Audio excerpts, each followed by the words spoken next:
What the f?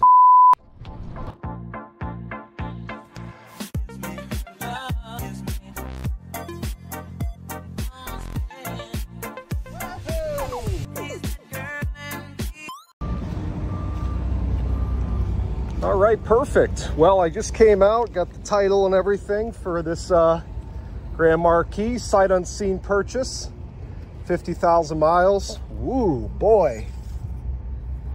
I knew this was a condo car by the ocean, but man, did she get some salt exposure. Hopefully the underneath doesn't look like that. Actually, the frame looks okay. So yeah, this is just a classic example of a condo car, as I like to call them, these ocean front cars. This was, I looked up the address and the title, and as I expected, look at this. I can get all this stuff at the junkyard. Most of this actually might just polish up, but I can get all this at the junkyard cheap. This, I don't like, but it's still solid. It's just starting to bubble. Just have to sand that off and touch it up. This was an oceanfront condo car, as I was saying. And you know, my Escalade was too, from the day it was new until I bought it years ago. And my Escalade, well, it doesn't have that kind of rust all over the trim and everything, I guess because everything's plastic on this. I mean, you can see, this is a Florida truck since new, and all that salt splash, probably even coming in and out of the garage, you know, it'll do a number on these cars, but nothing like the Northeast will. So again, a little bit of bubbling up here, but that can be touched up. That's really no issue.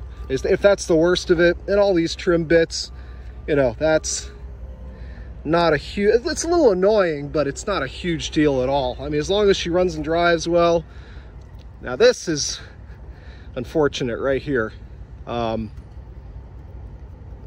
be touched up, but it's, now we're talking quite a bit of touch up. My hope with this was just to clean it up and wholesale it, a quick sale, because I got it really cheap. But man, I mean, this thing had a lot of salt air exposure. I mean, even in the inside. 50,000 mile, one owner, Grand Marquis. I've been bidding on this for weeks. The charity that I knew about all this, oh boy, I knew this had corrosion. It's bad. I was planning on getting another grill at the junkyard. They've got a bunch of these, and a bumper. They've got a few that are silver. So that's not a big deal. Same with the cornering lamp. I mean, these parts are all cheap. This is just, looks like just dirt on the hood.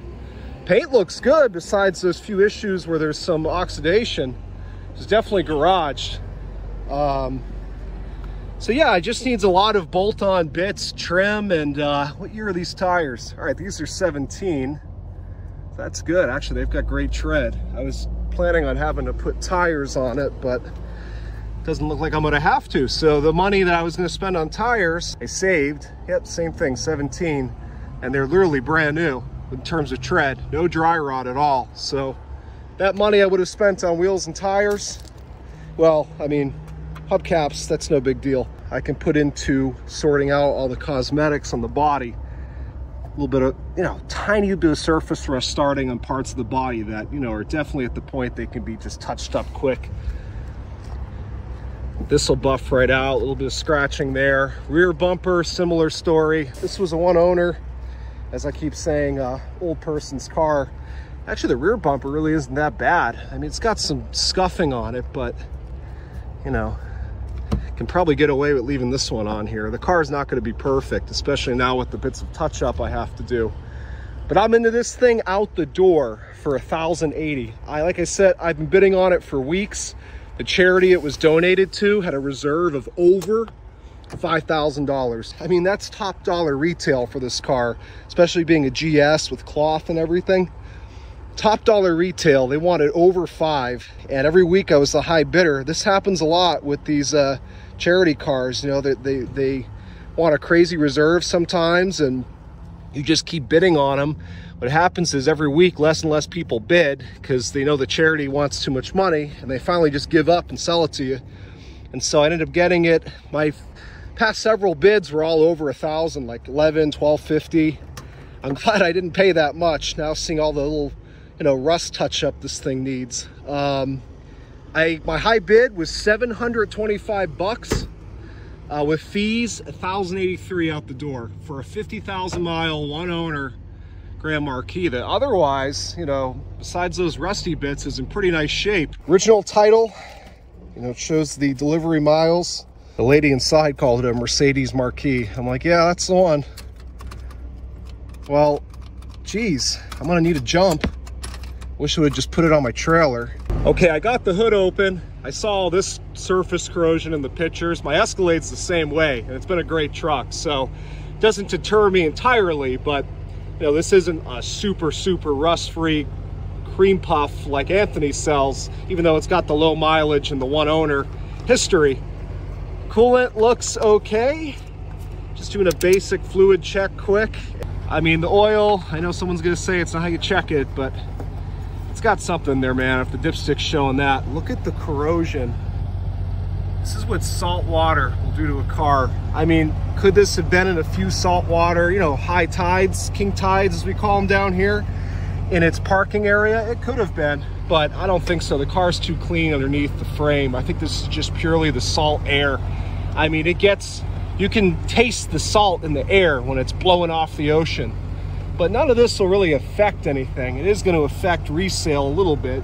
People seeing all this corrosion, but again, I'm into it for $1,000. Just check the transmission fluid quick, and then like I said, I'm trying to stay out of the sun. Looks good. Overall, looks pretty good. Happy about the tires, not so happy about the corrosion, but I can get all these parts at the junkyard super cheap, so not a big deal.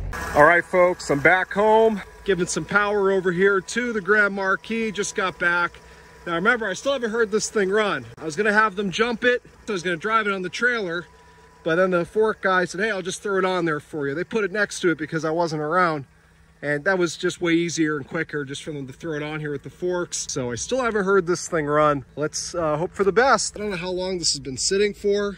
Let's hope she's a good runner. I need something I can turn around quick. 50,000 miles. This thing just rolled over pretty recently. You can see here, oil change was due in 2020. I'm guessing these folks, you know, I looked it up. Their condo is under contract, so this was definitely an estate situation. They were older folks. Maybe they didn't dry this thing for the past few years, and that's why I got all that corrosion on it. Just the constant, you know, salt air on it, and nobody was driving it, and, you know, the rain wasn't washing it off. Let's see what she does. Woo, she's really dead. Geez, I wonder if that little tiny truck there is gonna be enough to fire this thing over. Okay, I just threw another battery in. Definitely needed one. The battery is leaking battery acid everywhere. It's done.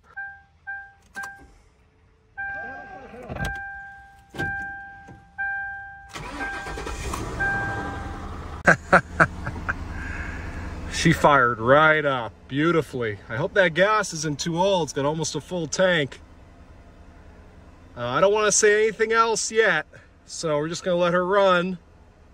I think this is the one that had an airbag light. Yeah, now it's on solid, so I thought I remembered seeing that on the listing. Okay, the big question is, I already heard the AC compressor kick on. Does the AC work? Hell yeah, it's already cold. Didn't even take 2 seconds. Oh, thank God. All right, see, this thing needs some work, but the important stuff is working so far. AC seems to run smooth. Has new tires. I mean, I don't mind doing some small cosmetics. That's all the important stuff to me that I just mentioned. Power seat works. I had to move that. Let me see. All right, that window works. The important window works, Randy. That one works. That one works. Come on, baby, we're almost there. Yeah! All right, I don't have to do window regulators either. Beautiful. No check engine light. Looks like the voltage gauge is right where it should be. Oil pressure. Temp hasn't gotten up yet. No step on snack.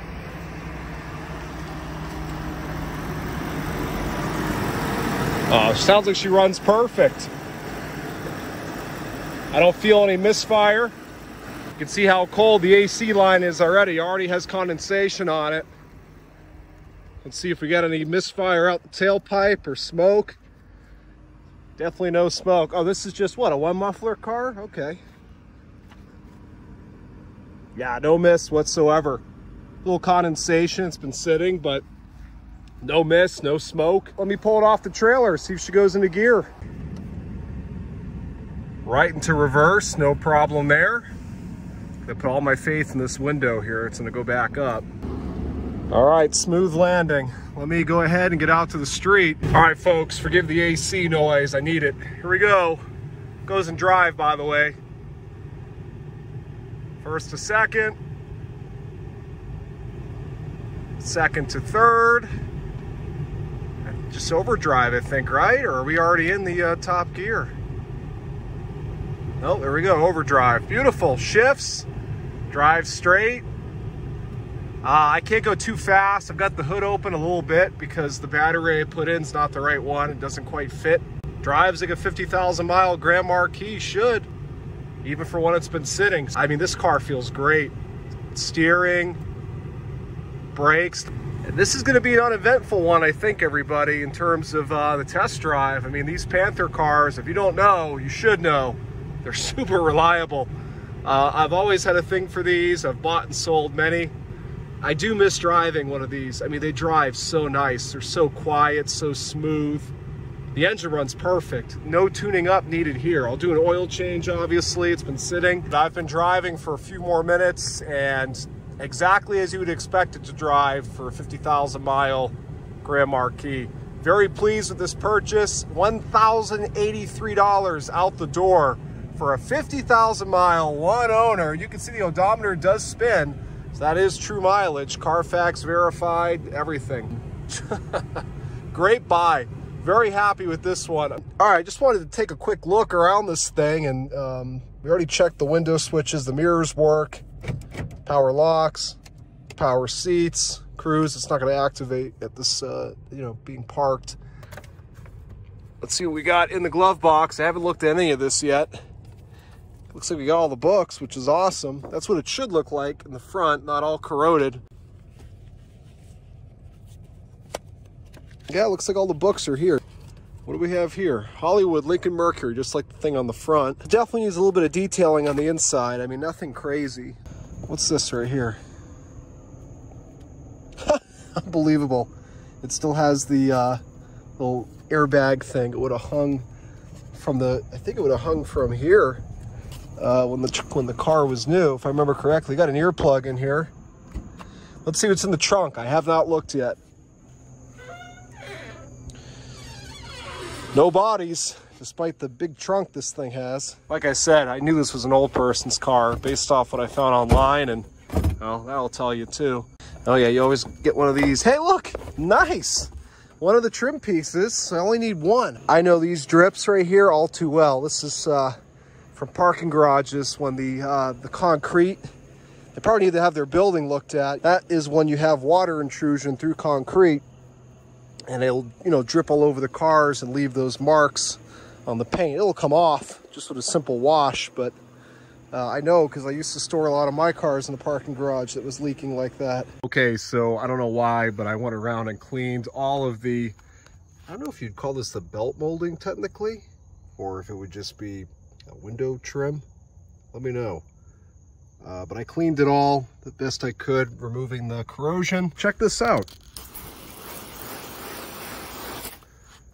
See the water beating off? This car is waxed, and waxed pretty well, I have to imagine. It's been sitting for a couple years, so someone put a good coat of wax on this. I can't wait to see how she cleans up with a wash here. I'm gonna give her a wash, see how she looks.